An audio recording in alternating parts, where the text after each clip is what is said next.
बिस्मिल्लाहिर्रहमानिर्रहीम। यक़ूलु शेख सालिह बिन फौज़ान हफ़िज़हुल्लाहु तआला अल्लिमू औलादकुम अत-तौहीद क़ब्ल अल-क़ुरआन हत्ता ला यकूनू यहफ़ज़ून अल-क़ुरआन व यतूफ़ून बिल-क़ुबूर।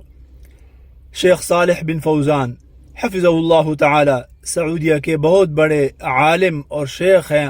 वो फरमाते हैं कि सबसे पहले अपनी औलाद को अक़ीदे तौहीद सिखाओ, जो कि बहुत ही बुनियादी चीज़ है। तमाम अमाल का मदार इसके ऊपर है। सबसे पहले उनका अक़ीदा ठीक करो, कुरान करीम सिखाने से भी पहले।